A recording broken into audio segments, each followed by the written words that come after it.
Good evening, ladies and gentlemen. We are going to call the November 14th meeting of the Common Council to order. I will ask the clerk to call the roll. Alderperson Lysick. Here. Reinke. She is excused. Rote. Here. Stefanski. Here. Turner. Here. Vitale. Here. Weigel. Here. Grisham. Here. Haas. Here. Keen. Here. 9 present, 1 excused. We have a quorum. Please rise if you are able and join us in the Pledge of Allegiance, which will be led this evening by Alderman Lysick.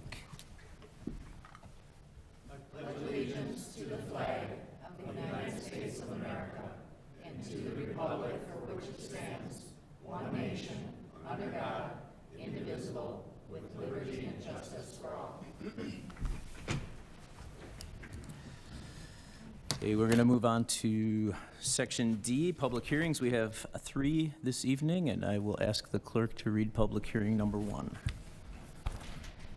Conditional use permit for Sona Lofts Phase 2, a proposed 5+ unit dwelling at 6600 West Mitchell Street.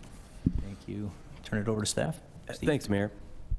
This is the first hearing is for a 51-unit apartment development at just west of 66th and Mitchell Street.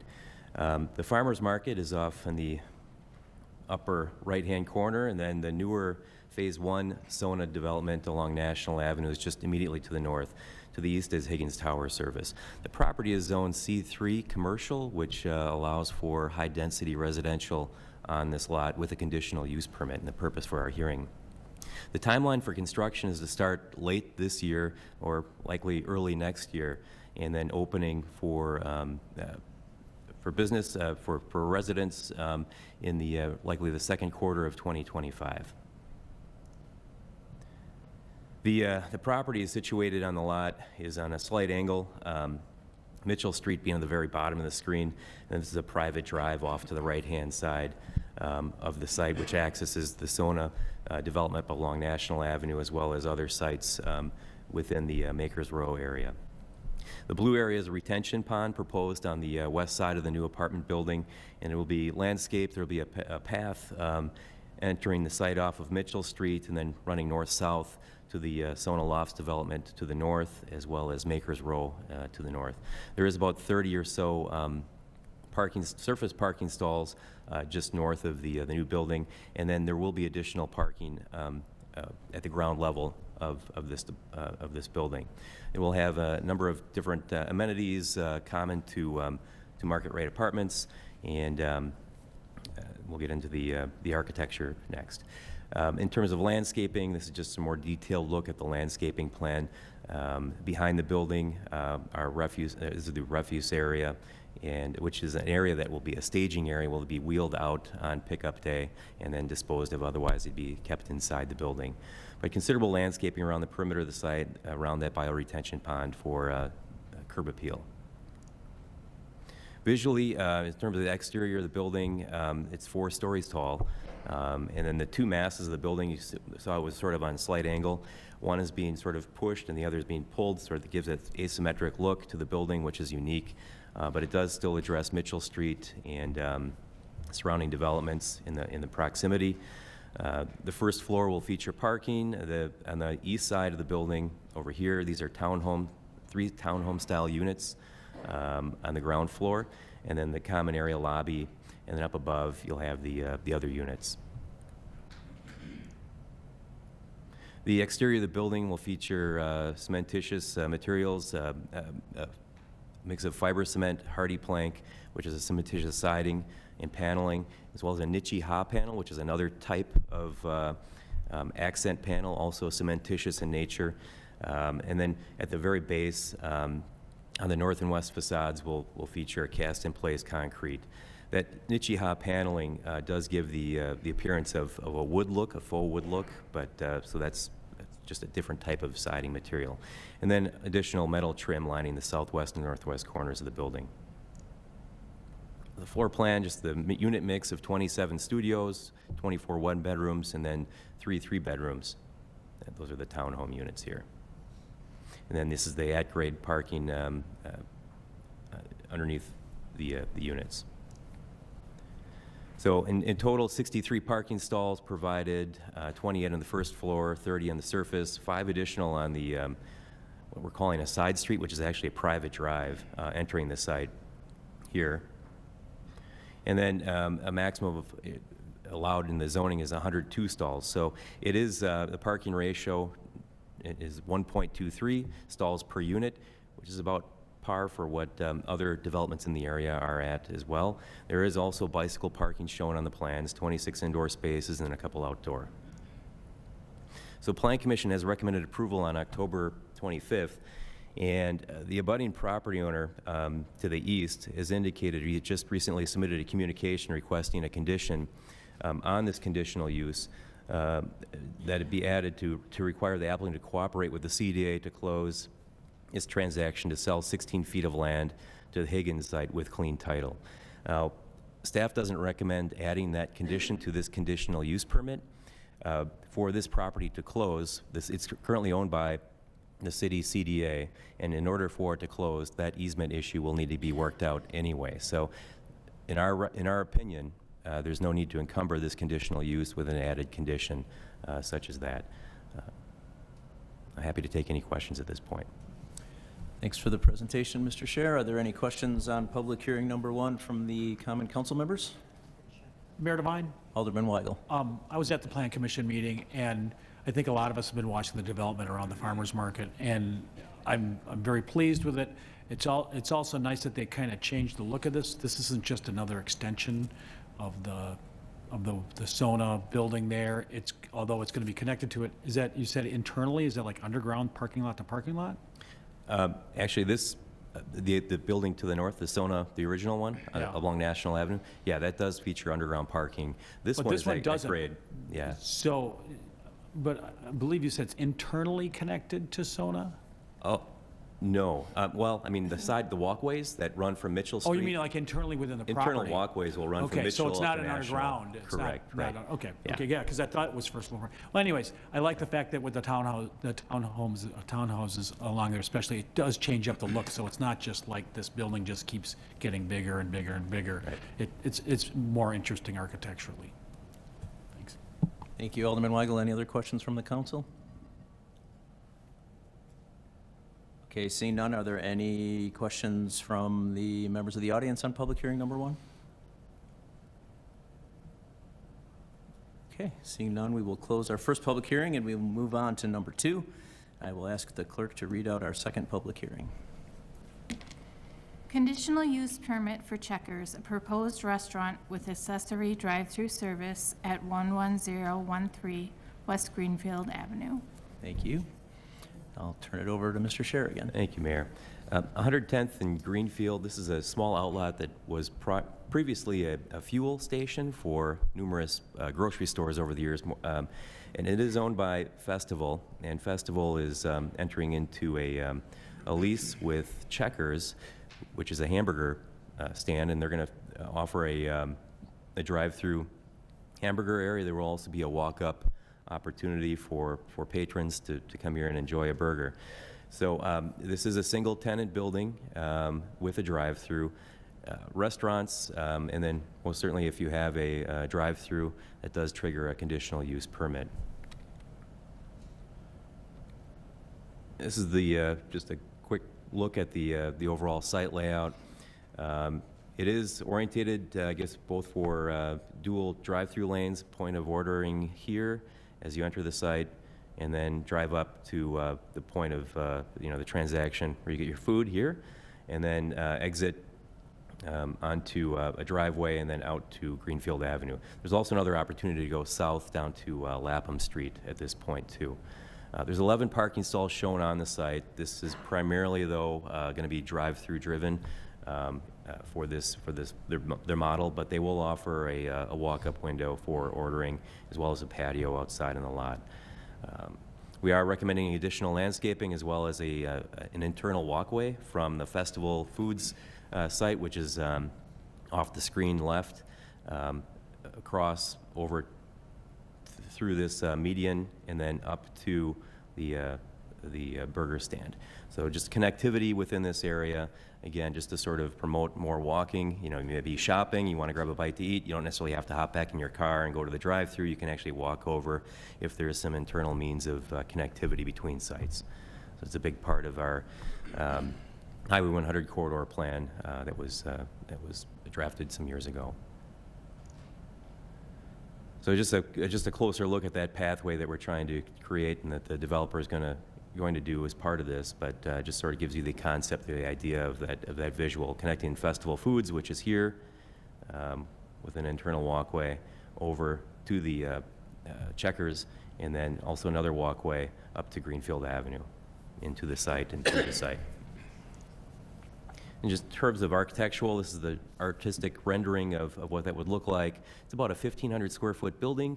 Materials will include glass, pre-finished metal cladding, black cladding, as well as some stainless steel and red stucco. I'm going to be careful to just indicate this is not EIFS or drive-it material. That's a material that's not encouraged within our city's design guidelines. The three-coat stucco system is a higher durability. It's something that Planning Commission evaluated with architectural staff and members of the Planning Commission and determined that this was an acceptable material to try for this building. The floor plan just features, here's the orange is the walk-up area. So there'll be a vestibule where you can come in and walk in and place an order. And there's also the blue area is a drive-through service area. And then there's also bathrooms here for public if needed, as well as the kitchen area. So the Planning Commission has recommended approval. The addition of outdoor bike racks was one of the conditions of approval.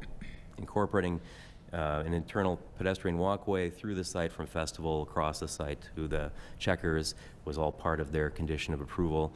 The developer and applicant here are on board with those conditions, and there have been no objections to date. Thank you. Thank you very much. Are there any questions from the members of the Common Council on public hearing number 2? Mayor Devine. Alderperson Grisham. Thank you. Steve, I just have a question on the one slide that you had, the signage. Is that going to be in a visual impairment for line of sight?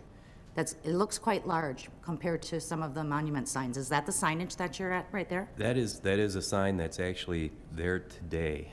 It was around for some years. I think going back to Pick and Save, and now with Festival has a presence on that sign. So They do, okay. it's remained. It is outside of the vision angle, but it was approved by the Planning Commission, reviewed by staff and engineering. Okay, I thought we were going away from that. That's why I asked the Typically, question. yeah, definitely. If it's within a vision angle, the advice of staff is usually to keep it outside of the vision area for safety reasons. But in this case, I can certainly take a closer look at this. But I do believe it is outside the vision angle. Okay, thank you. Yep. Thank you. Any other questions from the Common Council? Mayor Devine. Alderman Haas and then Alderman Weigel. And Steve, you said that there'll be no indoor dining area, but there will be an outdoor dining area? Yep. Yep. And is that how, I've had enough fast food in my life, I have to admit that I haven't been to a Checkers before. Is that how Checkers are traditionally, or is that their corporate idea, not having indoor dining? It is that way. I mean, it's primarily a drive-through service. That's their wheelhouse, but they do offer a walk-up window. Some limited outdoor seating, as shown here in the image. I think the next closest location to us, it would be on 76th and Capitol Drive. So, but very similar type of look, auto service, drive-through. Yeah. Thank you. Thank you. Mayor Devine. Alderman Weigel. Steve already answered one of my questions. So there's no indoor dining, but there's 2 restrooms. Does one serve the customers? I'm looking at, looks like one has access from the outside, and one has access from the inside only. So Right. are they both unisex? This is the public restroom here, and then this one is the employee. And that's accessible only from the outside? This one is, yes. Yes, the correct, public. yeah, The public. Yes. And the plan doesn't have an enumeration of the number of tables that would be outside? Is that anywhere? I don't have it in this presentation, but that is, I know we do have that. It does indicate, It's more than 2 or something, or is it Yeah. like a 4, 6? it's a small amount, Small but amount, but- it is more than 2. Yeah. Okay, thank you. Yeah. Thank you, Alderman Weigel. Thank you. Any other questions from the council? If not, are there any questions on public hearing number 2 from the members of the audience? Seeing none, we will close public hearing number 2, and I will ask the clerk to read public hearing number 3. Conditional use permit for Nico's Authentic Premium Pizza, a proposed restaurant at 9638 West National Avenue. Thank you. Mr. Scher. Thank you, Mayor. Nico's Pizza opened a soft opening recently to test the waters. I haven't been there yet, but they are located at 96th and National. It's a former Shakey's Pizzeria, and after that, it was a Choice Pub, Crawdaddy's Roadhouse, for a limited period of time until they went out of business. But it's Nico's is back, and they've wish to occupy the building. Should council approve this conditional use, the hours of operation are 6 a.m. to 2 a.m. And then 2:30 a.m. on Friday and Saturday. The zoning is C2 commercial, which does allow restaurants as a conditional use. And we're here tonight before the public hearing. They do have a Class B license and will offer, full-service restaurant and bar. The exterior of the building, there aren't really any significant exterior changes other than, signage and just refreshing the building, some new paint, and some maintenance items. However, they will have 128 seats within the restaurant, 20 in the bar, and another 64 for an event room. The floor plan shows kind of that breakdown here. Primarily 128 in the restaurant, the tavern area or bar area here with the 20 seats, and then a separate event room back here. The restrooms, there is a separate set of restrooms for the event space or event room, and then another set of restrooms for the general restaurant area here. In terms of landscaping, there aren't any significant changes. However, there will be some refreshing going on and some infill in spot areas around the perimeter of the site. So sort of an example of what was recently taken recently in the past couple of weeks, just to show what I guess a couple years of kind of lack of use can do. But those types of things are going to get cleaned up and fixed, and it will be maintained in accordance with the approved plan that we have on file. So Plan Commission has recommended approval on the 25th. We've received one comment to date about the concern with hours of operation. There is an existing liquor license, that the Class B, that's been approved with those hours of operation. But so that concludes my conditional use presentation. Thank you. Thank you. Are there any questions from the members of the council on public hearing number 3? Mayor Devine? Alderwoman Keene.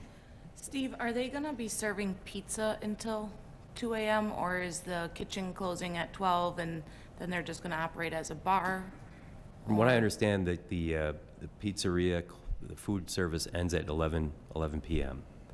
And then if they stay open beyond that, I guess that's how they would choose to manage that, But it's my understanding that the license that was, approved is sort of the full extent of, the state law. Yeah. Thank you. Any other questions from the council? Seeing none, are there any questions on public hearing number 3 from the audience? All right, seeing none, we will close our 3rd public hearing, and we will move on to item E on our agendas. This is where the Common Council may receive information from members of the public during this 30-minute period. Each speaker must announce to the council their name and address, sign in at the podium, and limit their comments to one statement of no more than 5 minutes. The council cannot take action on topics raised by the speakers and cannot discuss topics with the speakers. If there is anybody that wishes to address the council under citizen participation this evening, please approach the podium and push the right button on the microphone, which hopefully will turn on a green light. If a little person on it? Yep. There we are. Oh, that's weird. Okay. Sorry about that. My name is Patty Novak, 9730 West Montana Avenue. To the mayor and members of the Common Council, As I've said, my name is Patty Novak. Together, my husband and I have run Novak Manor for many years. This year, we were told we would not be allowed to go forward next year due to a code violation. We reached out and in conversations talked about the potential of a new permit being created to help us continue to go forward.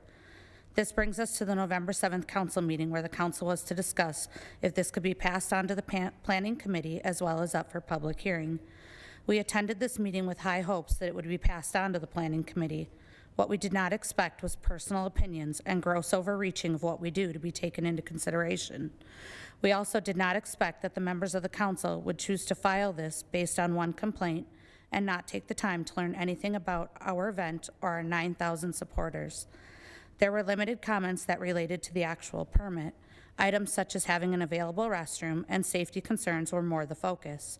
These are all things in which we are happy to discuss and accommodate for. As for the question regarding where the proceeds are donated to, I think anyone with a specialized permit should have to share that. An alderman spoke of him being in attendance on what was our final Saturday. There were comments made regarding how cars were parked and potential public urination, both of which are the choice of a person attending an event and not the people behind the event itself. I am aware that everyone hates the comparison between Candy Cane Lane and Novak Manor, but let me say this. I understand where people are coming from when they say they're two different things, because they are. However, many of the issues that are being brought up by council members are issues that affect both events and have nothing to do with the permit.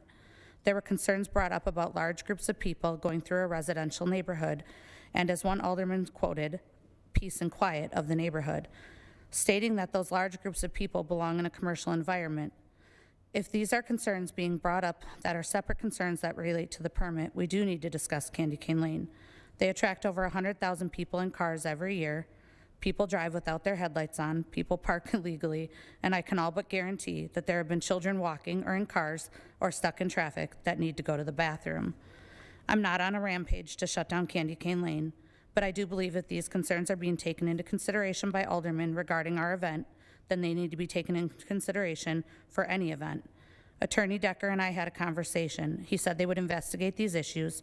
We appreciate that. However, that will not change the amount of people, cars, and potential children needing to use the restroom, and as the alderman put it, the peace and quiet of the neighborhood.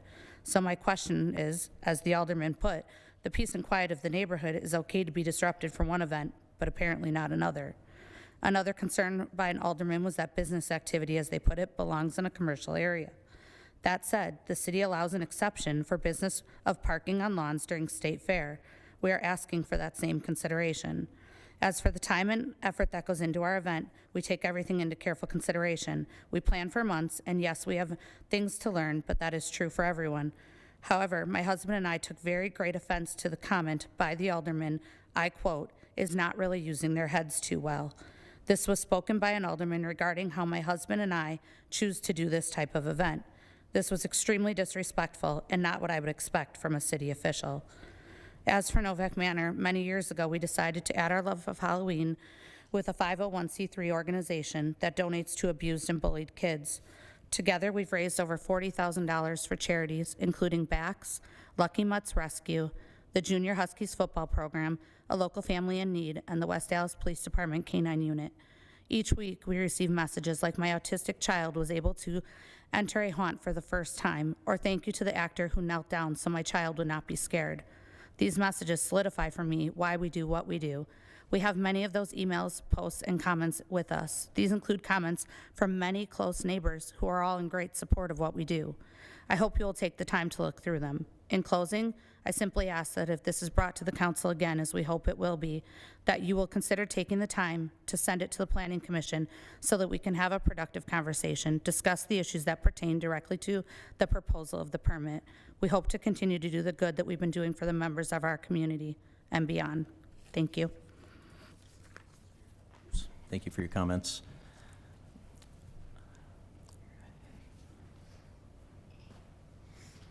Hello, West Dallas City Council. I'm Adam Novak, 9730 West Montana Avenue, 40-year-old resident and owner of Novak Manor, along with my amazing wife. Patty covered many of the points we took away from the previous meeting, and I echo those completely, so I'm going to shift my focus a little differently. I stand before you today with immense pride and gratitude to share the incredible accomplishments and positive impact that Novak Manor has made within our community over the past few years. Novak Manor, as a pillar of generosity and community support, has made substantial contributions that has significantly enriched the lives of many in West Dallas and beyond. First and foremost, our commitment to supporting local causes and organizations has been unwavering. We've proudly donated a total of $37,000 to Bikers Advocating Child Safety, demonstrating our dedication to enhancing the welfare of our community, especially its children.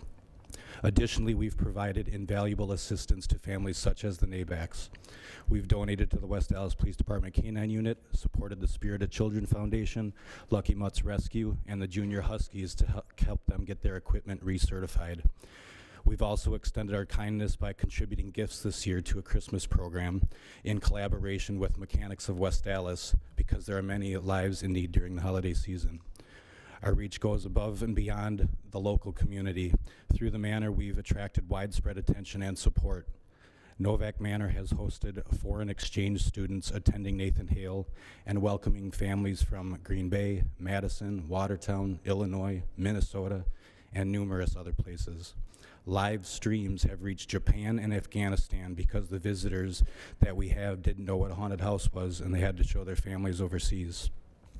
Moreover, our collaborations have extended to various institutions and programs such as the Marquette University Brothers of Culture, Miss Teen Milwaukee, and Frank Lloyd Wright Middle School, showcasing the depth of our community engagement.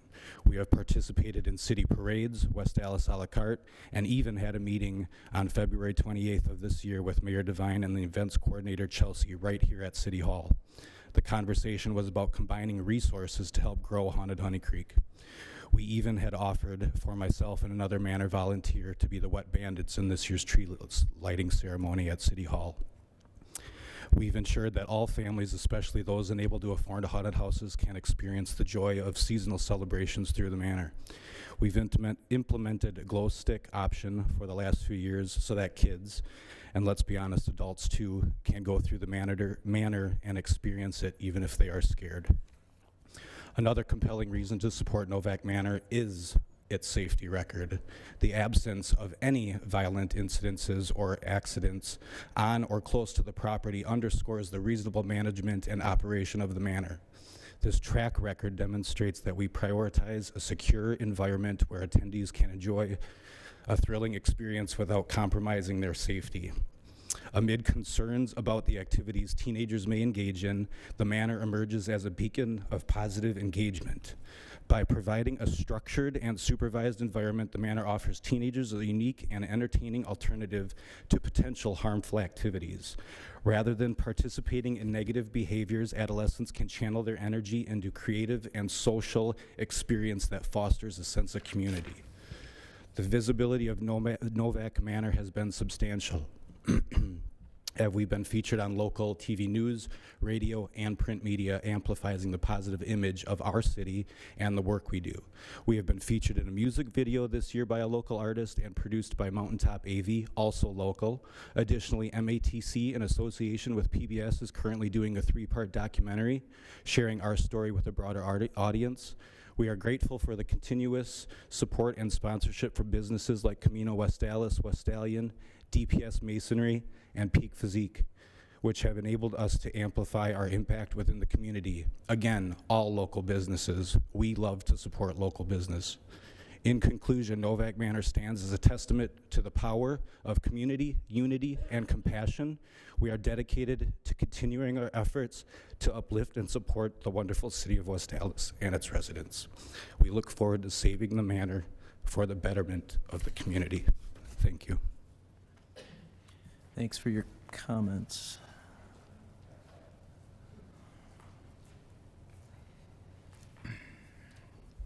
Bill Lee, 2012 Grandview Court, Waukesha. Mayor and council members, thank you for allowing us to speak today. My name is Bill Lee. I'm Vice President and founder of Bikers Advocating Child Safety.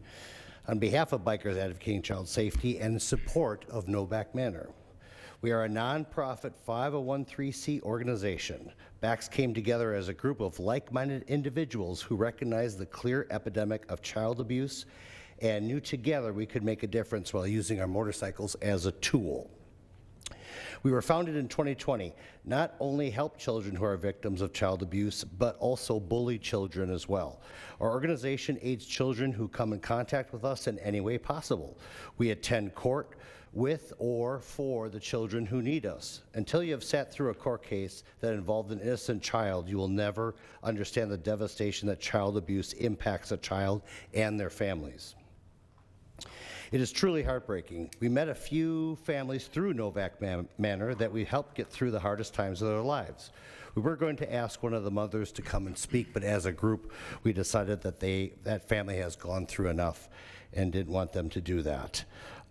We are going to, we are 100% volunteer, and we fund our activities through donations and fundraising. Our mission is to deliver support to children and their families in need. We aid in the healing and prevention of child abuse. Through collaborative services, we raise awareness and educate the public. We ride by the sides of the survivors and help empower them to live their best lives.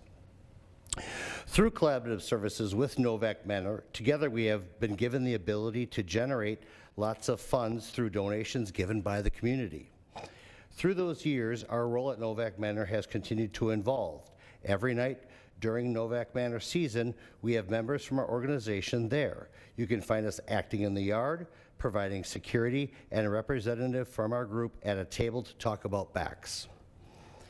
That's just a few things that we're doing this season. We also help with behind-the-scenes work, setup, takedown, whatever other tasks Patty and Adam Novak ask of us. Novak Manor gives us the perfect platform and allows us to reach and talk to the public through this remarkable event. Because of our collaboration, the amounts of families we have been able to help and continue to help truly remarkable and humbling. To name all the things that we have done through this partnership would take all night to explain, but I'll give you just a brief list. BACS has directly helped a family move out of a highly dangerous situation. We have unfortunately helped with funds for a child's funeral. We have aided families with necessities such as diapers and food. BACS has been able to participate at national night outs, both in West Allis and in Heartland. We have participated in the 16th Street Bike Giveaway, and we have given to other local charities that provide care for abused children. We organized and created a BACS Packs giveaway in which we were able to donate 500 backpacks stuffed with school supplies. We have aided our families in more ways than we can explain, and each and every family we help is unique and it does have different needs. In closing, without this platform and the support of the community and surrounding members of the public, it would leave our organization limited as to how we can help in the aid of healing children. Patty and Adam have selflessly created such a remarkable event that sees thousands of people in a short 40 hours for their season. There are no words to describe how much joy and fun we see from the people attending this event, and if this event is not allowed to continue, it will be a devastating loss to the community and all the people involved. Thank you for your time. Thanks for your comments.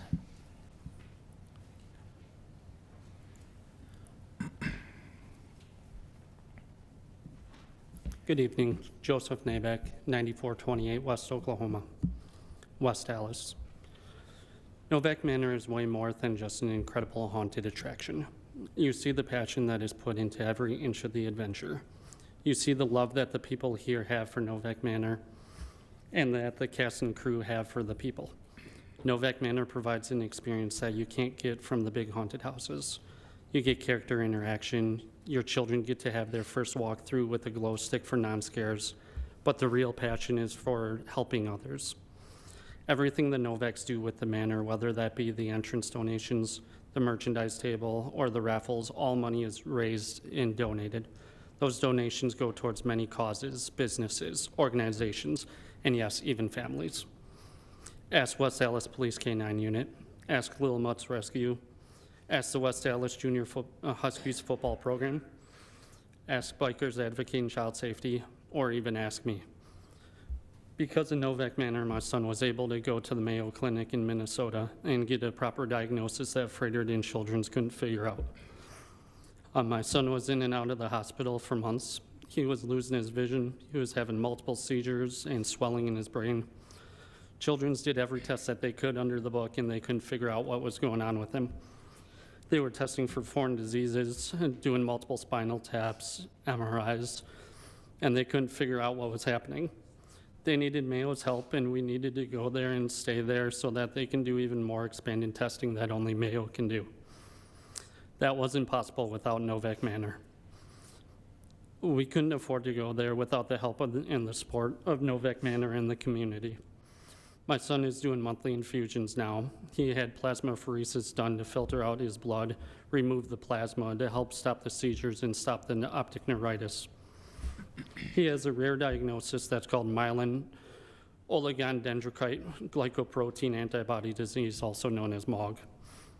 We would have never known this if it wasn't for Novak Manor. Who knows how he would be, or if he'd even be here with us, if not given the opportunity to go to Mayo based off of their generosity. Now he's a relatively normal 14-year-old boy who has a passion and a desire to be part of the reason he's doing better and the people who helped him get there.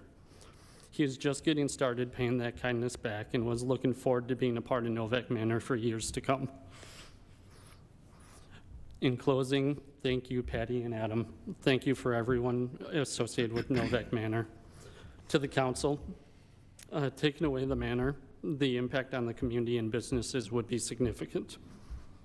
For myself, for my family, and my son Noah, who's here with us today, for all the volunteers at the manor, and for all the good that the Novaks do along with the manor, please find a way for this tradition of great times and generosity to continue so more stories like mine can occur. Thank you for your time. Thank you.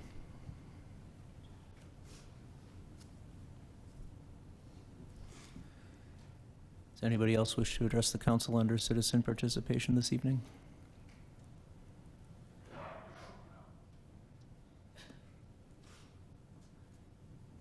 I can assume most of you are here for Novak Manor, so just for our pulse, can you just raise your hands if you're here in favor of Novak Manor? Thank you. We will close citizen participation then.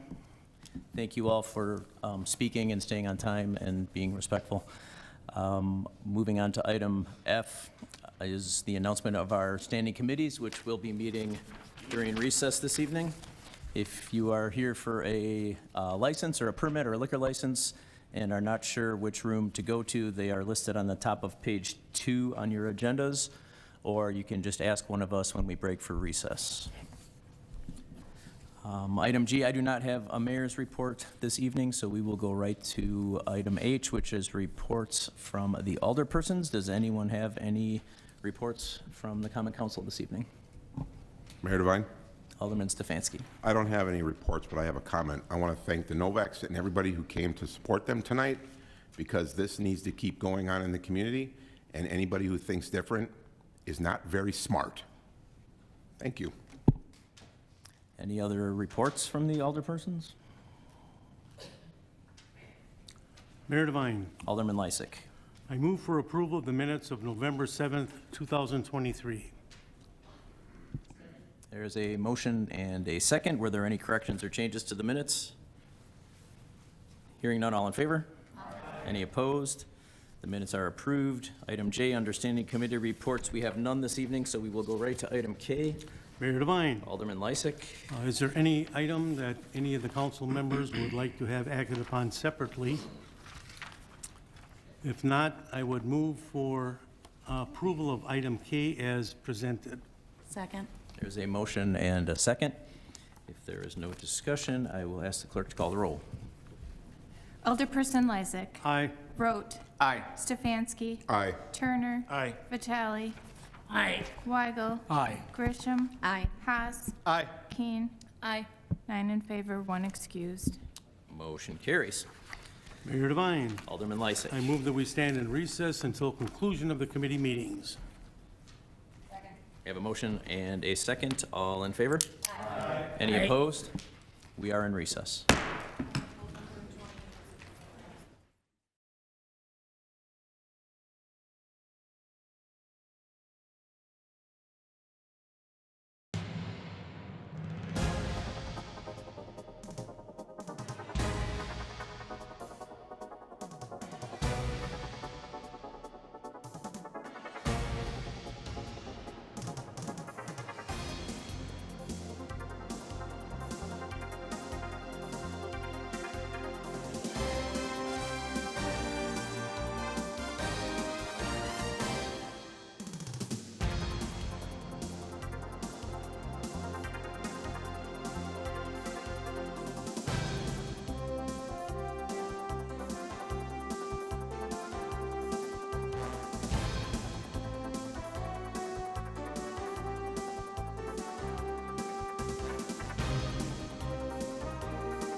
the city of West Allis's situation with streets that have no sidewalk.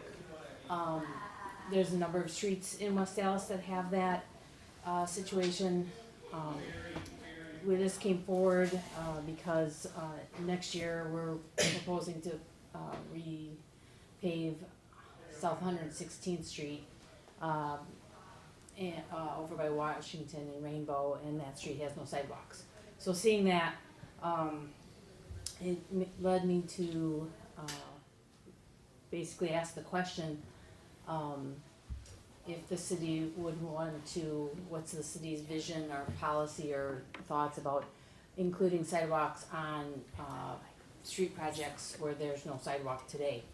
I outlined in the letter a lot of math and talking about how it's sidewalks are the safest way to move pedestrians through a city and on a street.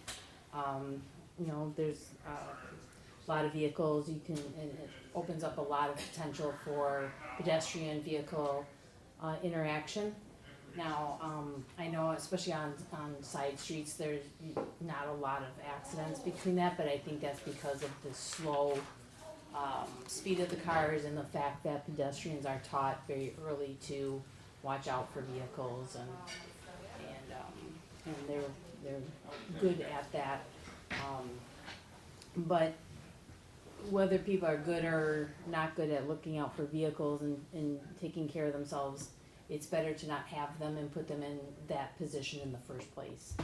West Allis is very proactive in traffic calming and pedestrian safety. Sidewalks are inherently safest place to be. So in looking at the program, the paving program, I felt it was important to come to the city, the board here, and just ask for direction. And because I think I wouldn't be doing my job as a city engineer if I didn't bring this forward at this time and ask for direction. My recommendation is to include sidewalk on projects where the street doesn't have sidewalk today for the safety of everyone. The special assessment rates that we set include, so like if for a reconstruction project, that rate that is set, which we just reapproved, is the same whether sidewalk is installed or not installed. So it's not an additional cost above the assessment rate that we're charging already. So it's not like it would increase the cost for any of the projects. That rate is set presuming there would be sidewalk. There could be sidewalk on that project, so. Another point to consider when considering the installation of sidewalk. So I open it up for questions, comments. Mr. Chair? I heard, well, he's right here and he's telling me, Alderman Spansky first and then. Thank you. So you know where we've got, there's no sidewalks, is that like where there's like that big divot for the drainage? Is that where that happens? In this case, there's curb and gutter. So it's behind the curb and gutter, and it would happen in what would be the terrace if there was a sidewalk. Okay. But there's the property line, which is, invisible line, kind of where the right-of-way ends and the property starts. Between that line and the back of the curb, that's where we would put the sidewalk. Okay, so if we would come to a point where we're gonna replace a street that has that, do we then sidewalk over that and bury that drainage? Is that what we would do for something like that? We would look at installing curb and gutter and sidewalk in the ditch if it makes sense to do that, so. Alderperson Grisham? Thank you. Melinda, thank you so much for bringing this to us. I would be remiss if I didn't mention that most of the property owners that this has been discussed in past. Sure. Those that are specific to not having sidewalks, oppose sidewalks. Mm-hmm. Most of the reason why they purchase their properties is because of the fact that they have that space and area. I understand where we're going as far as our goal to make a more walkable city, and safety is always of utmost concern. Mhm. That specific stretch that you're speaking about by Washington, that's on the back side of the school? It's The 118th park. Street. Okay. So it leads to the school, and the park is Okay. just kind of off to the one side there, but it kind of leads Right. right to the school. Has there been any accidents there, pedestrians being hit there that you have in your data? No, Okay, because for years upon years, these kids walk to school that route. Sure. You know, people take that route. After the fact of spending this money on the project, and I know you said the assessments don't go up, who pays for that maintenance? There is maintenance, and there will be maintenance in the future. right, so then the 10-year program, kicks in as part, you know, so the city has the 10-year program, which sometimes goes longer than 10 years, as you know, but we're trying to stay on the 10-year.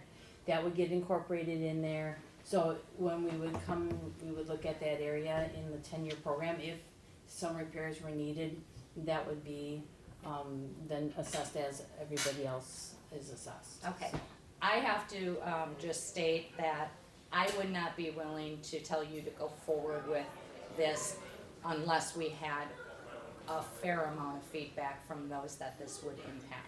Okay, So I would recommend that a survey goes out specifically to all of these homeowners, not something that would just be online, that they get to have their voice heard. Because if we say we put it online and we got 40 people that responded, that really isn't proper representation of those that are impacted. And I would not want the backlash after the fact to say, well, we put it out there, nobody responded.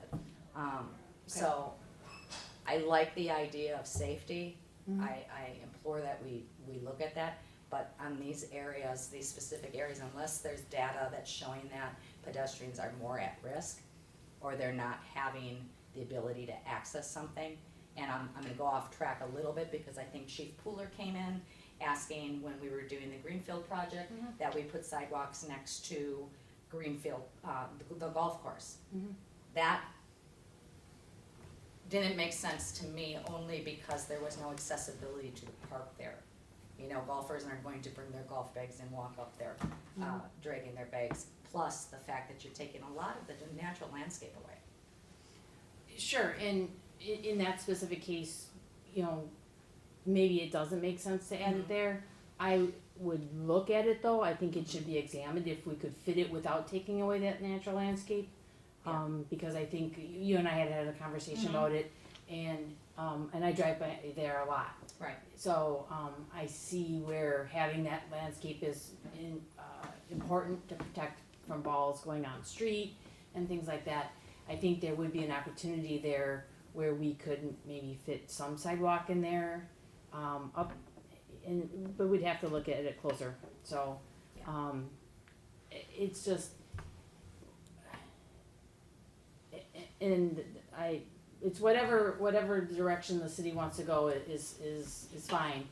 We can do it on a case-by-case basis as well. We can bring up, I was just wondering if there was any thoughts to doing it on a more global basis, you know, as a standard for the city, we would propose sidewalks on all streets.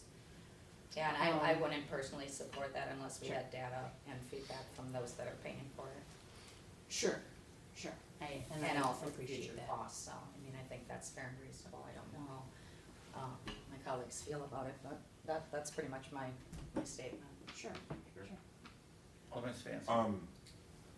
Would it be feasible to do letters to each home that's affected by this and say, we need your response? That's something we could look at doing, and seeing. Because, I mean, there might be people there that live there that more people want sidewalks than don't. Who knows? Right. We could do it something more like, on a project-by-project basis and just, send out a letter polling, the residents of the street. I was just wanting to bring this forward because it was something that I noticed. And it's a very, important topic, I know, for the city. I felt it, and sidewalks are the safest way to move people around an area, whether there's accidents or not, it's just inherently safer to get them off the street. And the only reason I ask is because I've seen other cities, towns, whatever, that have had people hit running, walking, because there are no sidewalks. And so Yes. it's a good thing to think about. Oh. But I think it's more, I'd rather have more input from the residents that it's gonna affect than us making Right. a decision ourselves. The department, we can design the sidewalk in on the projects, or not design the sidewalk in on the projects. It's easier to know which direction we're going before we do the design. We pick up the data for that, whether we design the sidewalks in or not. We're gonna survey from right-of-way to right-of-way and get all that data. One thing that I've done in the past is, if sidewalks, aren't necessarily, supported by the residents and the common council don't wanna go through that, one economy of scale that we've tried to do is, since we're tearing up the whole road anyway and we're gonna be impacting the terrace anyway, we've gone and graded that and prepared it for sidewalk. So in case, in the future, the city decides it wants to put one in, or the residents come forward and wanna put one in, or there's magic money from the federal government that says, let's put that in, then the residents are prepared. We've even gone as far as putting the sidewalk section across the driveway, so that we only booger up the driveway once, we only tear up the driveway once, so that if sidewalks come through, or when sidewalks come through, we don't have to tear up somebody's driveway twice, which is a cost savings to them as well. And we're gonna be grading it all anyway, so the little bit of cost to grade it with the whole road is much less impactful than if we came and did just a sidewalk project. So we do some savings on the backside of when that sidewalk project comes forward, then it doesn't cost as much because it's all prepared and basically ready to go. It also helps us clean up the right-of-way at some point, because a lot of times where you don't have a sidewalk there, people tend to kind of grow into the space that they think is theirs, but it's really not. It's really the city right-of-way. So basically, I'm sorry, Mr. Chair. Go ahead. So basically, if you're regrading that, if there's any brush, anything that would be in that line of sight, that all just gets taken away. It may get taken away anyway for the road projects, depending on how far we have to go back to grade the curb and gutter and get the correct pitch for the driveways and the curb and gutter, so. Yeah, so We may be in there what's in anyway. place of that then? So you're regrading it, do you seed it and put grass back over We it? put sod Okay. back in there.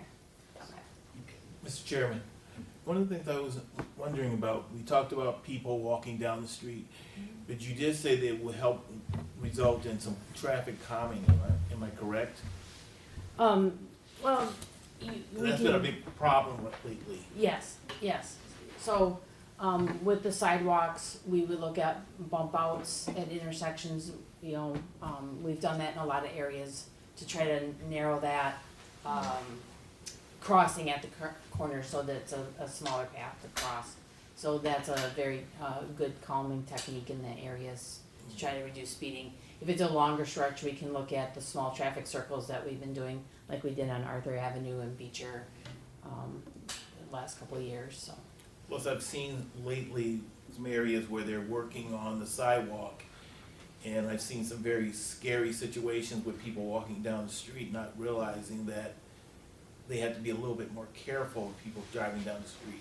So, when you mentioned that, I kind of remembered this when I was driving myself. Sure. Yeah, we're always looking at traffic calming, opportunities, areas where we have, speeding issues, so. Go ahead. The assessments would stay the same, so couldn't we take the savings from not putting sidewalks in and put it into the 10-year program? Well, the rate is. Right, the rate, but still the cost of the whole street. The sidewalks would be, just say the sidewalks are $100,000. Okay, And we decide not to put sidewalks in, which I'm not a fan of sidewalks, okay. then we could put that somewhere else, that $100,000. Um, Again, the assessment's staying the same, what the homeowner pays. right, the project, so we would bid the we would hopefully have an answer on the sidewalk before we bid the project. So, you know, we wouldn't, bid out the sidewalk, we would have the answer on whether we were going to, design a sidewalk in or not ahead of time. And then we wouldn't borrow Right. additional. Well, that's gonna be a savings without sidewalks is my point. And, your particular neighborhood you're talking about right now, I was in a meeting and none of them are even here. One was Mike Lewis and one was Gary Barzak. And I don't know what street was going in. They said we're never gonna have sidewalks in that neighborhood, and I think a lot of people took them at their word on that. Again, I'm not a sidewalk guy. I don't have them in my neighborhood. Everybody loves it. But if you do go with potential future sidewalk, and you're talking about the drive approach, you're gonna have to, or should, cut in that, it's like 10 feet back, that 2 squares of sidewalks, I don't know what that's called. Yeah. But, I don't see the need for it. I don't Sure. see kids getting hit by, it'll probably go into Marley, gets hit by a car. I'm just kidding, but we don't have an overwhelming, we got streetlights for that. New Berlin, they don't have curb, or they don't have sidewalks. Brookfield doesn't have sidewalks, but they don't have a lot of streetlights either, not like we do. Right, and that's where, the data in the letter comes in, because in New Berlin, in Brookfield, in Waukesha, the homes are, less dense. In West Allis, in Milwaukee County in general, the homes are, much more dense, there's more homes per acre, so you have a lot more vehicles per home, per acre, a lot more trips on the street, so you just have a lot more traffic in the area, which is a different situation and a more dangerous situation for pedestrians to be in the street than on the sidewalk. Again, we can do it on, we can talk about it on a case-by-case basis, or we could do something more global. I just wanted to bring it forward at this time before we got too far down the path and we were designing sidewalks on all streets, and I would rather bring it up for, now at this point, because seeing how important pedestrian safety is to the city, I wanted to bring it forward at this time and just get some guidance and some direction.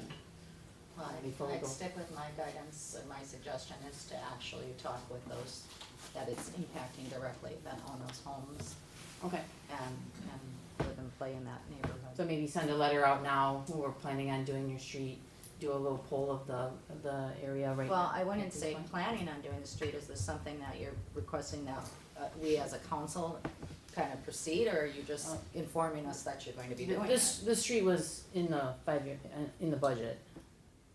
And it was the 118th Street one? Yeah. On the west side of, is that Walker School in there, or what? Yeah, 180 from Rainbow to Washington. Okay.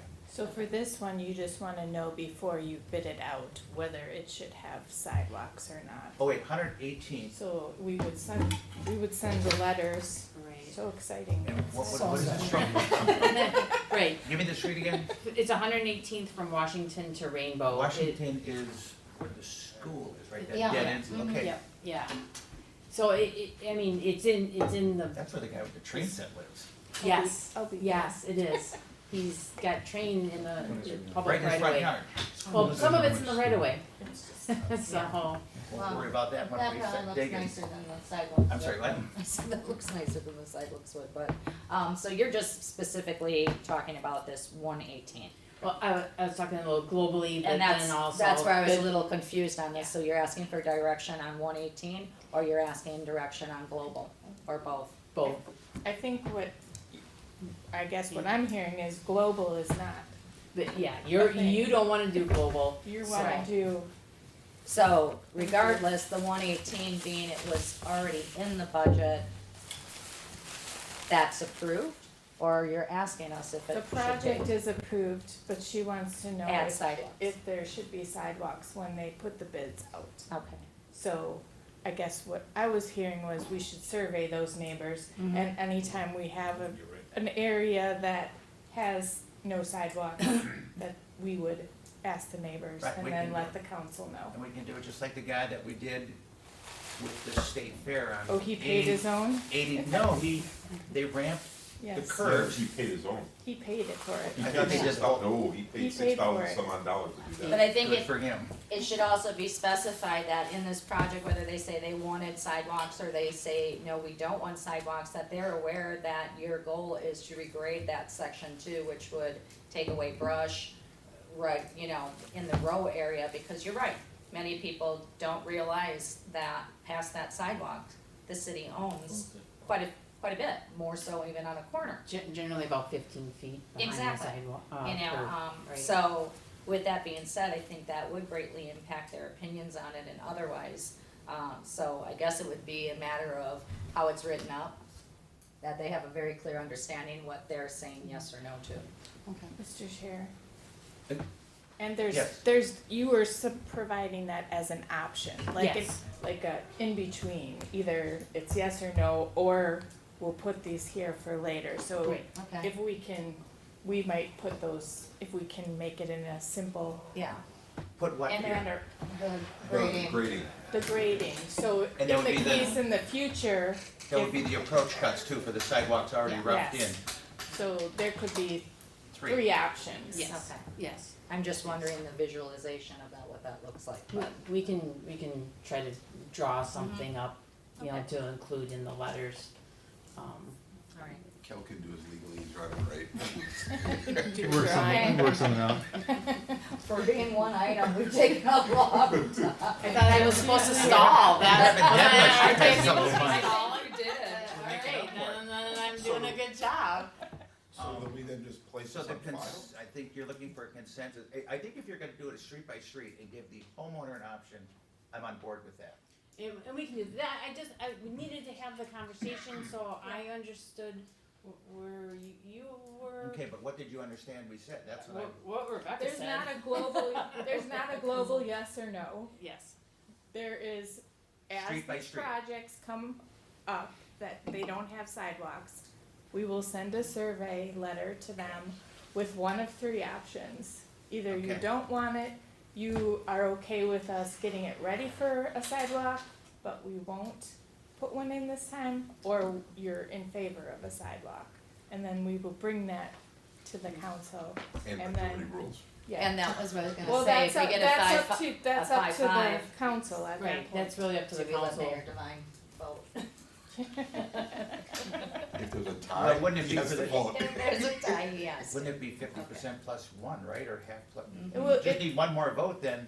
It's still up to the committee and council whether you Yes. want us to do it. We can collect the data, unless you wanna say that Oh, that's the rule. I mean, there Yeah. might be some Well- extenuating circumstances in a case that you might not wanna.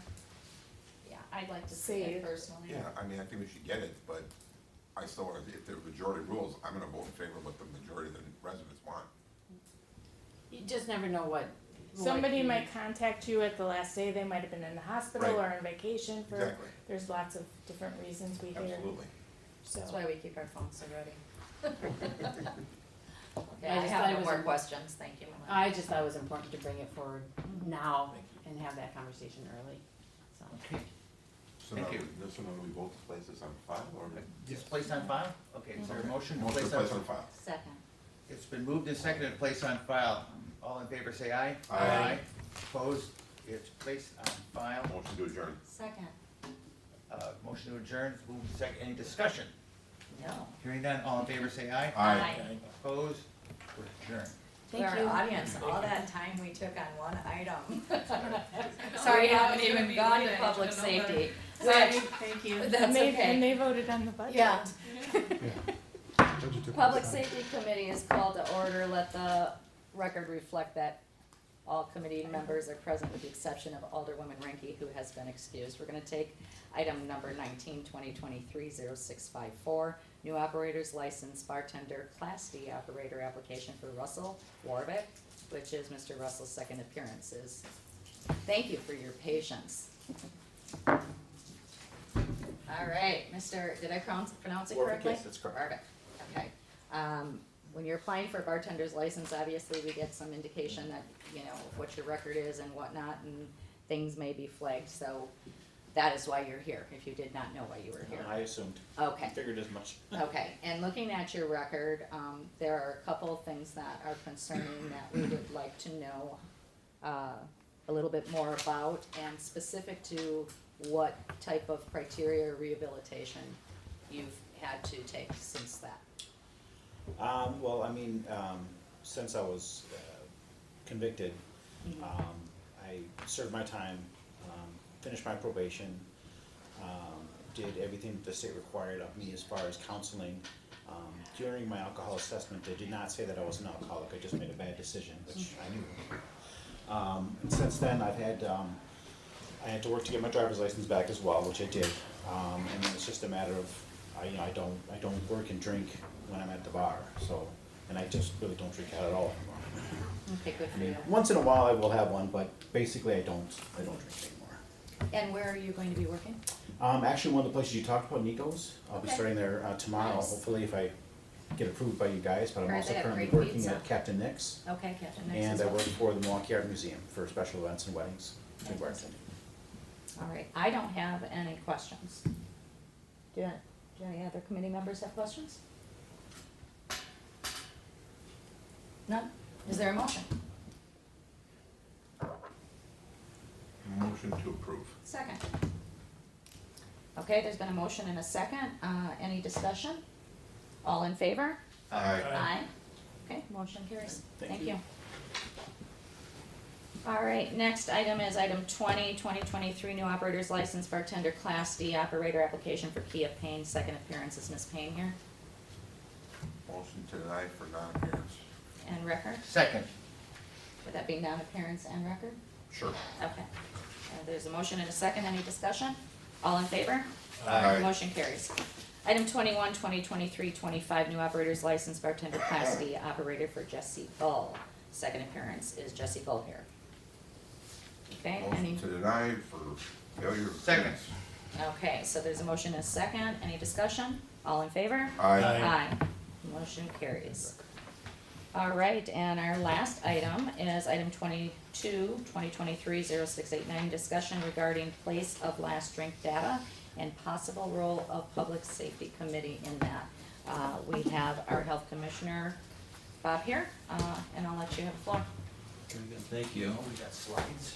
Yeah, you wanna move Well, down? we'll see. You can get it to turn on, right? I had it nicely pulled up. Is there something that has to be done on the back You of might the have to TV? press the button. Oh, there it goes. It should be. There we go. There you go, there you go. All right. It's magic. It's a love-hate relationship with technology. Some guys get all the breaks. Break legs. There we go.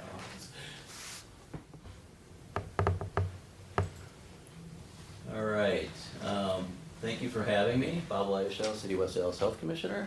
And as it's noted on the agenda, really, what I would really just want to do tonight is have a basic introductory course, provide a little bit of education to you folks on what place of last drink is. And then, in particular, have a conversation, if you're interested, in the role, potential role of the PSC. Moving forward. And Alderwoman Grisham and I have had a little bit of a conversation previously to this point, and Kayla and I have communicated on this, and so I will launch into the presentation to the point where Kayla will talk a little bit about the legal aspects of it, but then I think help to kind of frame what potential opportunities exist for this committee to play a role. So with that, I will jump in. So place of last drink, or otherwise polled. So place of last drink is really just a strategy, bottom line, to really monitor and really look at ways that we can strategize around really establishments where we have identified over-serving of alcohol. As the second sentence there indicates, it is the last place that a person drank alcohol before being issued a citation by a law enforcement officer for an alcohol-related incident. The collected information helps to identify alcohol on premises establishments that have a pattern of over-serving. And since many arrested for operating while intoxicated came from licensed premises, reducing over-serving at establishments licensed to serve alcohol on premises could substantially reduce drunk driving and other harms caused by excessive alcohol use.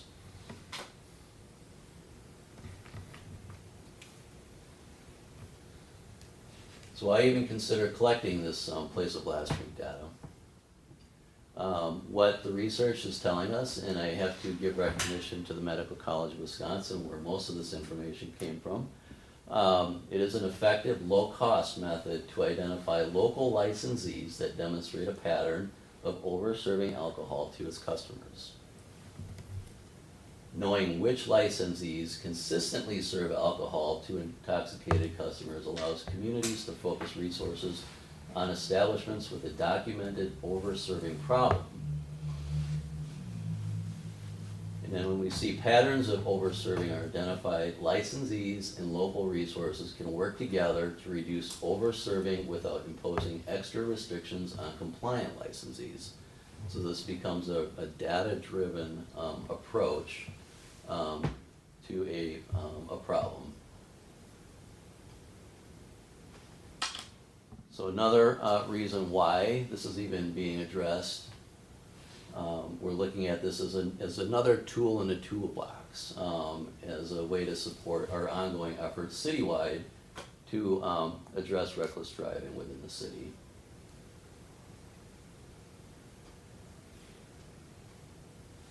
So who's collecting this place of last drink data? Local law enforcement. In fact, Chief Mitchell is here as well, and he and I have talked about this as an opportunity. And I certainly won't speak on the chief's behalf, other than just to say that they actually have begun to collect place of last drink data when they are pulling folks over, or when they are actually interacting with someone who has had an OWI. So we have already begun to collect some of this data.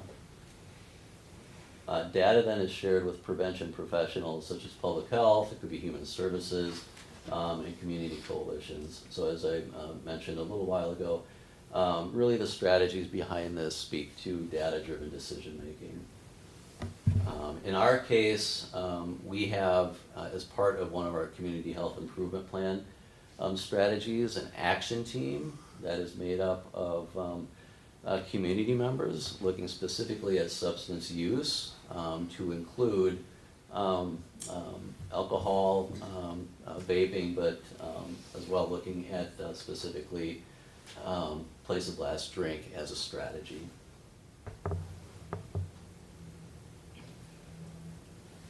So then how should the place of last drink data be used?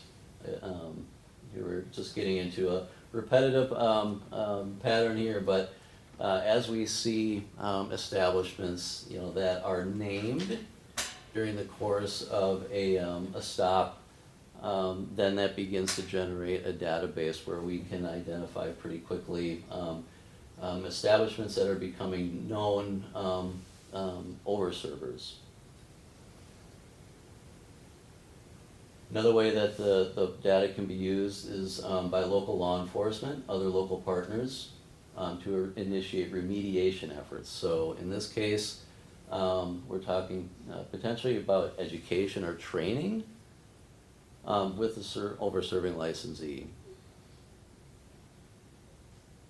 So in some respects, that's kind of considered maybe a first step in the process, as we identify establishments that are becoming known as frequent flyers. And if the licensee does not cooperate to reduce its over-serving pattern, data can be shared with the licensing authorities. So in this case, the idea would be potentially this committee to explore or consider a little bit more aggressive enforcement actions. And that's all I got. I mean, that's a base framework of what place of last drink is in terms of kind of the background. Cale, do you want to jump in at this point? Yeah, thanks, Bob. As you saw in the presentation, the explanation of what this program would accomplish is pretty clear. Police officers encounter intoxicated people in the public, whether they're driving and walking on the sidewalk, wherever it might be, and they get the data on where did you get your last drink. By law, under Chapter 125, licensees are not allowed to serve intoxicated persons. That's something that is a violation of that chapter. It can result in discipline on their license.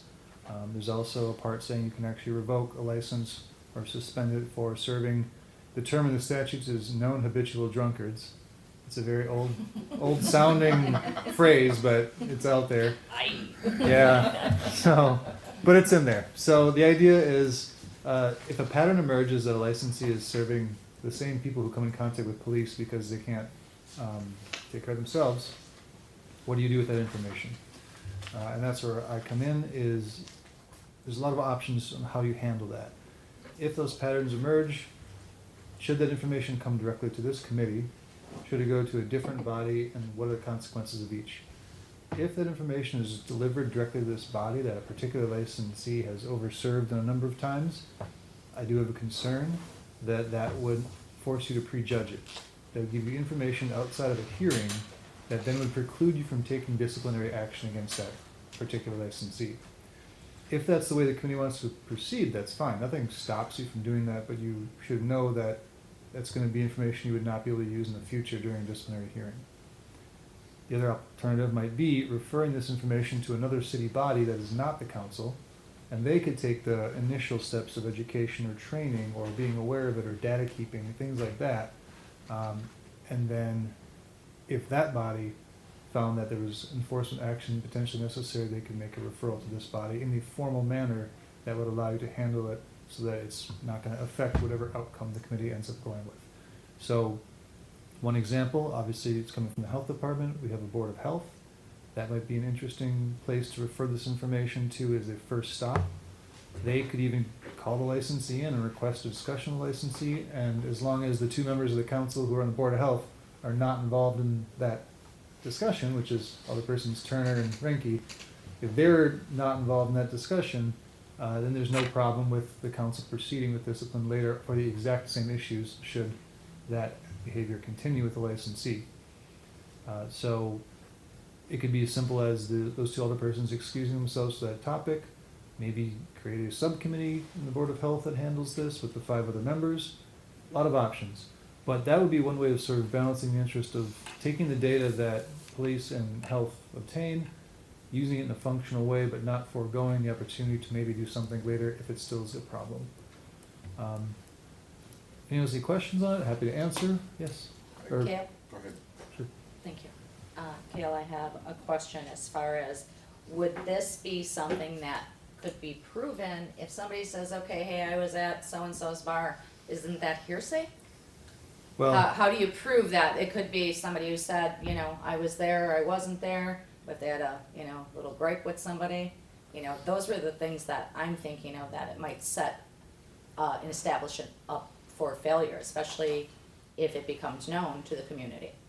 I'll try not to get too technical with it, but hearsay is allowed in hearings before this committee. It goes to the weight of the evidence, not its admissibility, meaning if you don't believe the person, then that's something you are free to do. And it could be because they were intoxicated at the time they said it. The witnesses that would come in to talk about this information would also be important. So if the only thing the city can present to you is one officer just summarizing what 3 intoxicated people said over the last 3 months, you might just not find that to be credible enough information to suspend the license.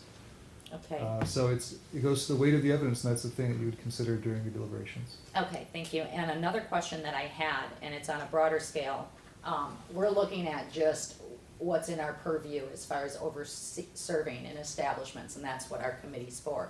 But on a broader topic for public health, I'm sure, Bob, this can also, if there's data-driven type of things like this for point of last drink, that can be related to domestic violence, to mental health issues, to other things that maybe potentially opens up more services that we can help with. I'm just, Yeah, I guess, you know, or are we just sticking to you're- this window yeah, that we're just looking at? right the now, we're food just service? looking strictly at this particular opportunity based on the naming of an establishment. Okay.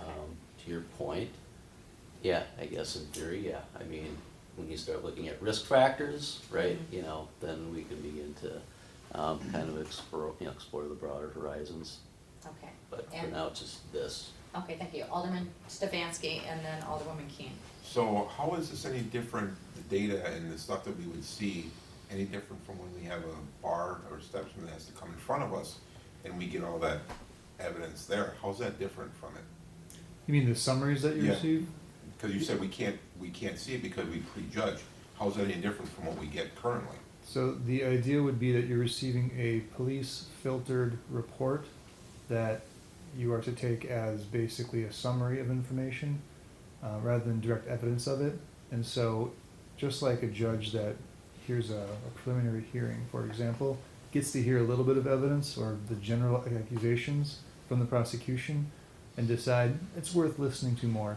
That's where that level of the reporting comes to you from. So it's just a summary of, here are the things that happened according to the police, but that's stuff that would never be considered. It's not the direct evidence necessarily. There's going to be a separate complaint filed using witness names and being more detailed in describing how it happened. The concern here is that you'd just be given information with one name of one licensee saying this bar is our top over-server. That would be sufficient enough where it's the issues, I think you'd prejudge the case and it'd be more difficult to defend the decision from the committee if you did that. As opposed to just a list of the 13 things that happened this week. Okay. I'm still not sold on that one, because we still see the stuff that happens at an establishment and get told, okay, this is what now we have a choice to subpoena them and bring them in for questioning and stuff like that. So that, I'm just trying to figure out how that's different from what we do now. Are you speaking specifically to the tavern reports? Yeah, you know, Okay. we get the tavern report, we get, then we dictate or determine that one is gonna come in and have a hearing, and they have to come in and say guilty or not guilty, and then we go from there. How is this any different from that type of procedure? If you are a risk-averse group, I would recommend not receiving those reports any further. Because you're right, someone could make that argument in the future. I've mentioned that in the past, and the committee has chosen to continue to receive the reports. So, because of that reason, I just make sure that those reports are based chronologically, everything's just summarized by a police officer and handed to the committee, and there's no specific information saying this is the one that we need to go after. And as you can tell, generally it's our office that makes that decision as to who's going to be filed, who complaints to be filed against, in consultation with the police department. So we don't really consult the committee as to when those complaints come forward. They're just presented to the committee. And that's the important part, is we wouldn't want an other person doing that. In fact, I've had discussions with some members of the board, of the committee, that have said, I'm interested in this particular licensee, and I say, because you have shown that particular interest now, I would advise that you don't participate in the proceedings. So I don't have a problem with us not getting the tavern reports then anymore, if that's the case. If it's gonna be determined by somebody else prior that there's a problem at this establishment, we need to bring them in. I would have no problem with that, and it would only strengthen the city's case if prosecution is necessary later. But again, it's up to the committee. If you want to keep receiving them, we've tried our best to balance it so that you get only tidbits of information, just kind of general information, as opposed to specific allegations of date, time, location, witnesses, and trying to prove up the case ahead of time. So cutting those reports out would be just fine by me. Well, and I have a thought on that, but I'm gonna let Alderwoman Keene go. So I have kind of a statement and then a question. I have held a West Dallas bartending license for 19 years. I have bartended at, name it, and I've probably been behind the pine. Having this is not very clear. I have had customers walk in, totally fine, sit down, use the bathroom, doing who knows what. I have served one beer, come back, and it's a hot mess.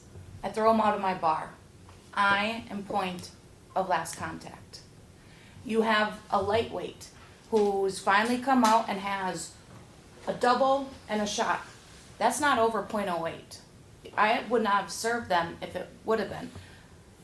But 5 minutes later, they're flipping off their bar stool. And this happens a lot. To be able to determine that, do I believe that there are bartenders out there completely over-serving? Yes. Do I agree that over-serving generally leads to somewhat not having a handle on your bar of your patrons? You're probably going to have an establishment that has more fights, that has more items going on because you don't have a grip on it.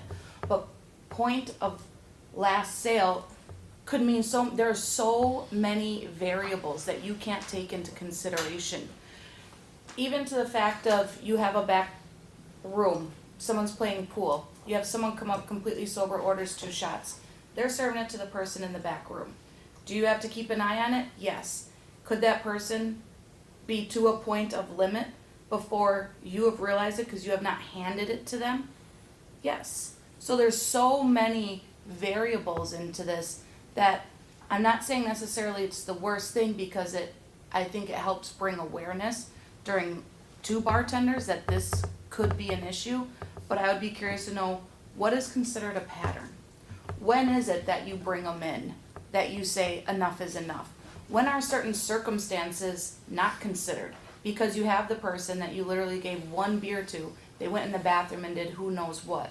And now you're telling them to leave your establishment so they don't start a fight, so they don't do anything, but you're turning them over into the public.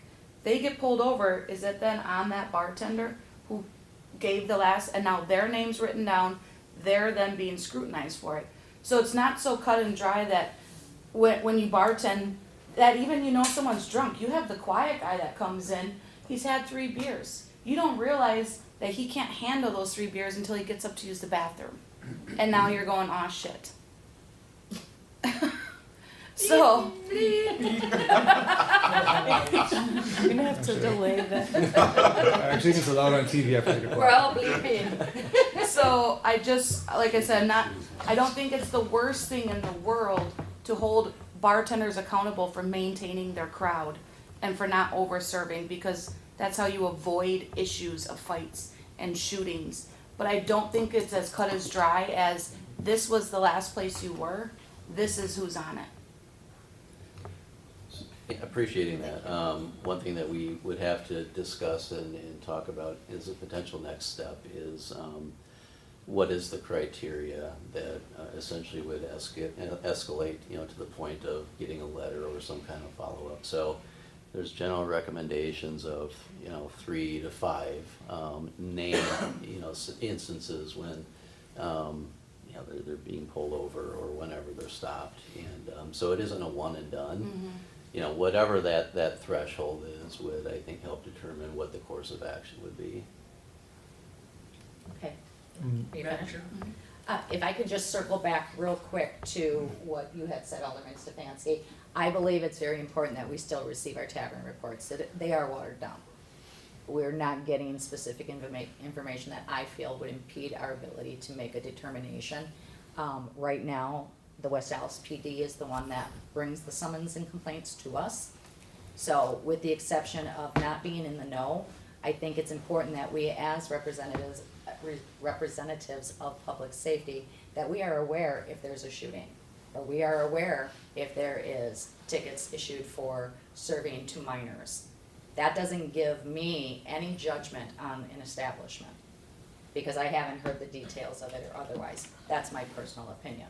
And I think with the top-notch representation we have in the city, I've yet to see that anybody with a summons and complaint come forward saying, okay, we're gonna get out of this.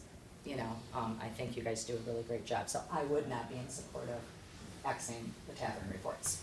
So I just wanted to I go would back to base that. it on what our attorney's saying, that's why. Oh, absolutely, I just wanted to circle back and let you know what my thoughts are. We already have a lot of limited information altogether, as it should be with some things, but that's part of our role, and I think we should keep that. Alderman Weigel? Yes, thank you, Madam Chair. So, 41 years behind the bar. This conversation's been had by the Tavern League and other people. When you get pulled over by the police, they give you a sobriety test to determine if you're impaired. Okay. A customer comes into a bar, sometimes all they say is, I'll have a tap of light. Okay.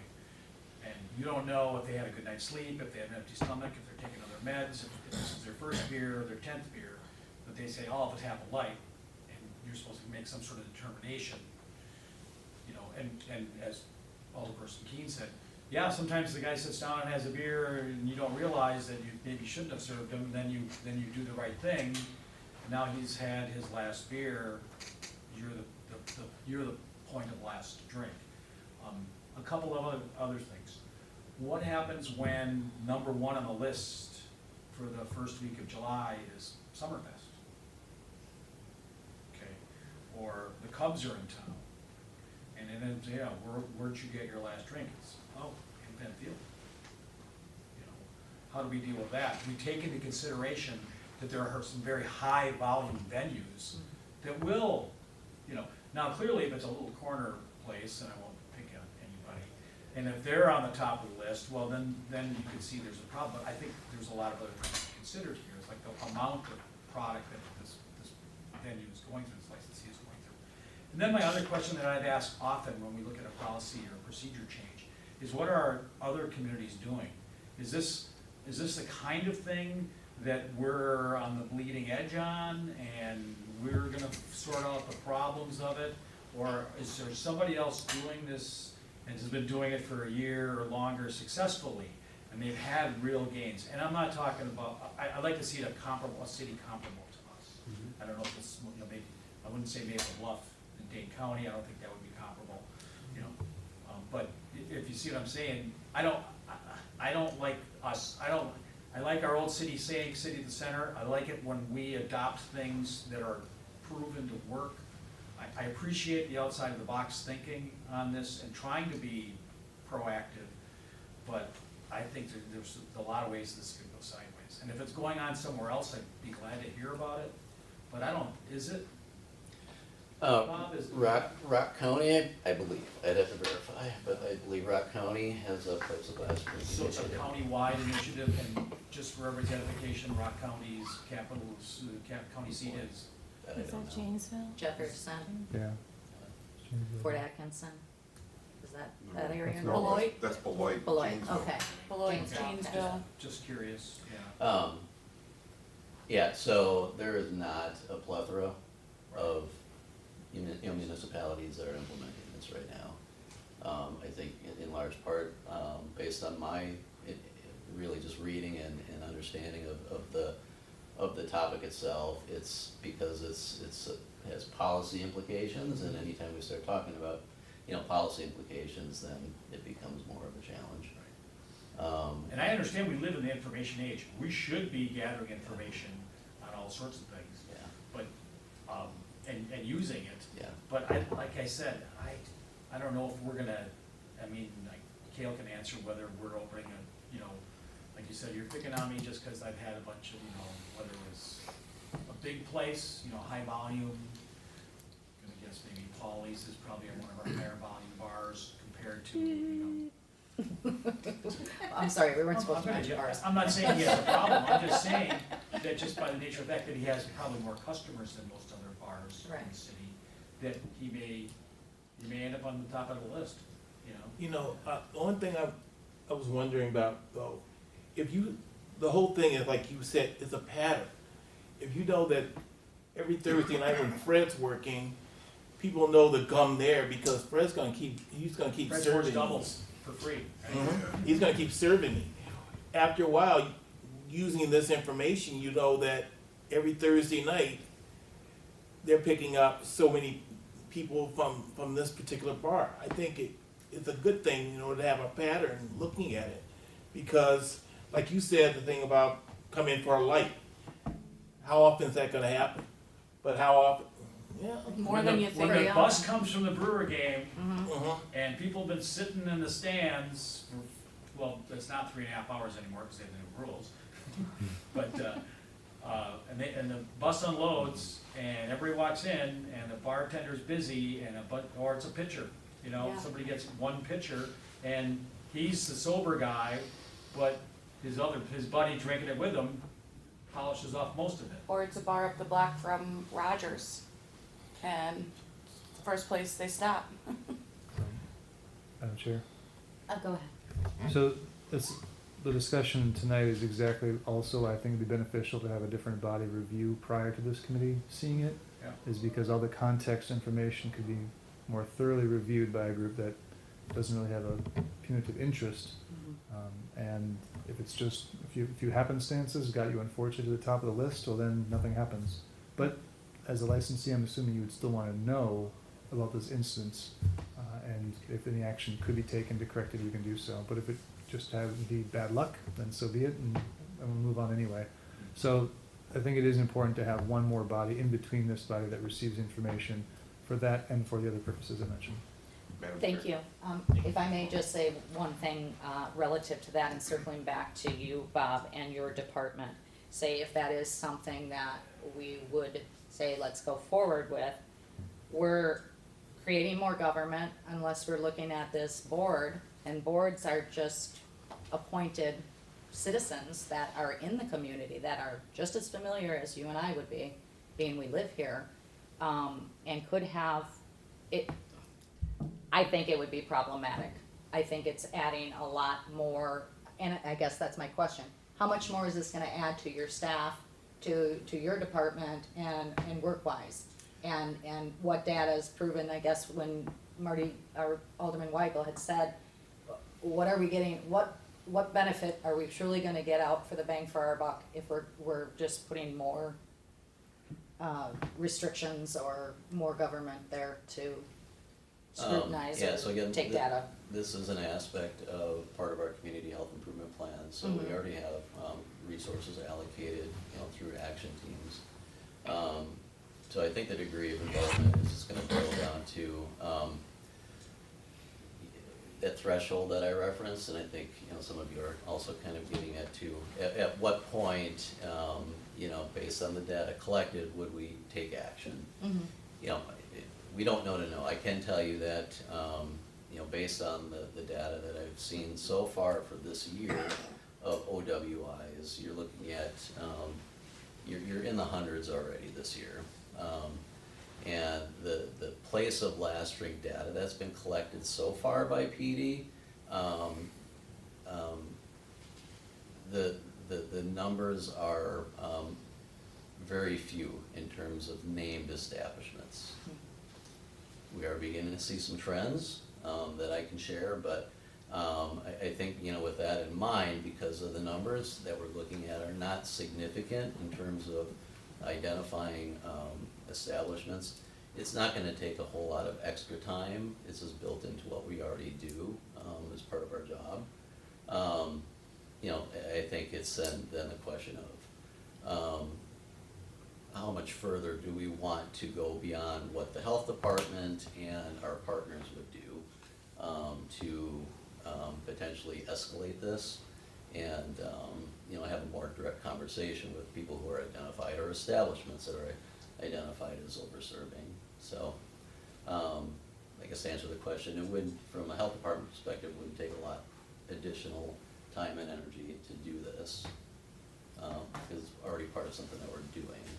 Okay, and kind of going back to it being just OWI traffic violations, what about when our officers are showing up and there's fights at the bars and whatnot? That's the point of the tavern reports. Is there any way that, I guess I'm trying to get my train of thought here. I guess I just don't know enough about this to say it would be beneficial to put that effort in if we're already getting data through the West Allis PD.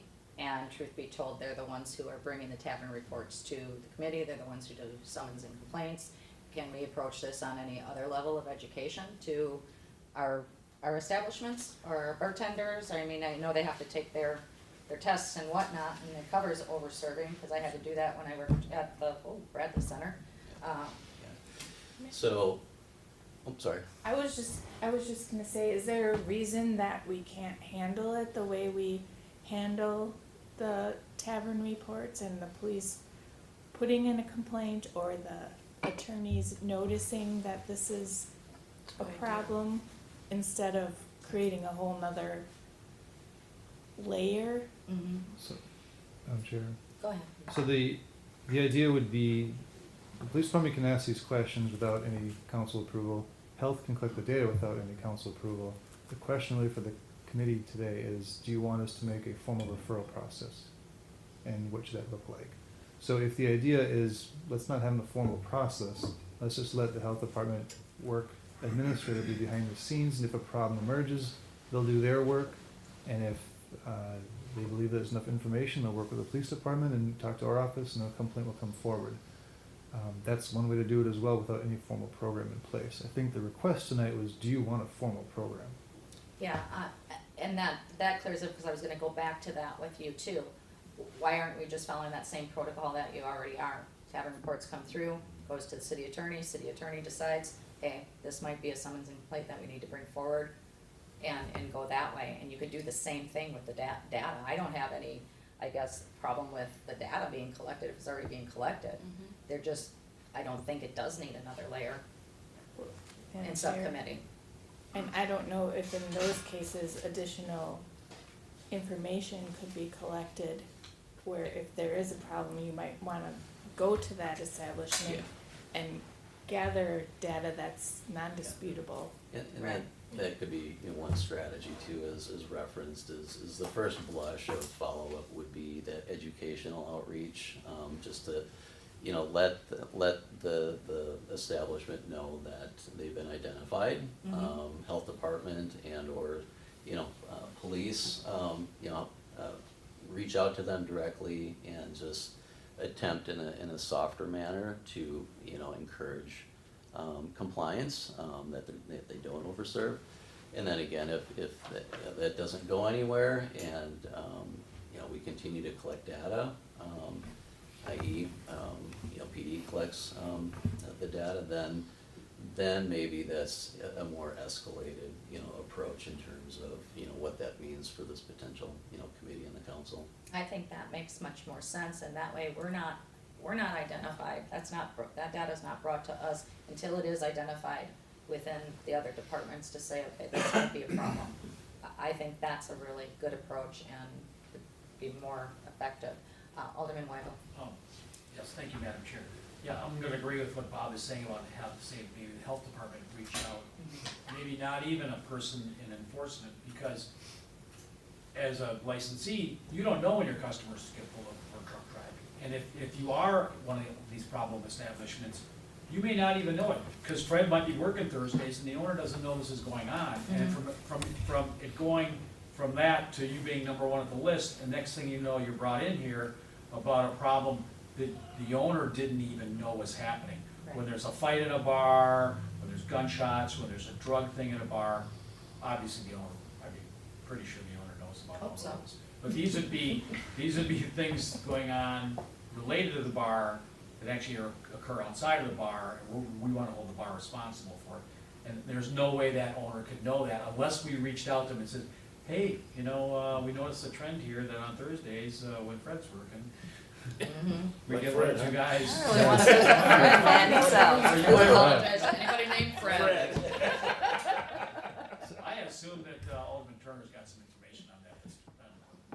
So, I think the outreach would be important rather than going straight to enforcement. I agree. Thank you. So- Attorney Decker? just hearing from the committee and everyone else, to summarize, I assume you don't want us to bring evidence of smoke. You gotta wait to see the fire. Yeah. Okay. We'll Okay. try to find out where the fire source is. One of the things, Try to put the fire out loop before- back to your tavern report thing. Is there some things you want to keep out of the tavern report that would make the case for the city better? That would still give us information that we would need to determine whether they come here. In general, omit names from the Besides report. Fred. You could include Fred, I We're just gonna guess. use Fred from Fred now on. is- Everybody's gonna read Fred. Fred's got some issues. That's my dog's name, okay? I'm gonna have a discussion about this at another We meeting. we Yeah, can I send a think so, schedule since for another it's not topic if on you'd the like. agenda. Yes. Yeah, so any other discussion, questions? Bob, I thank you very much. Thank you. Do we need to make a motion on this? No, unless you wanted to do It something was just a about it. discussion, so, Okay. all right, thank you very much. Motion to adjourn. Okay, is there a second? Second. Motion and a second, any discussion? All in favor? Aye. We are adjourned.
council back to order, and I will ask the clerk to take a roll.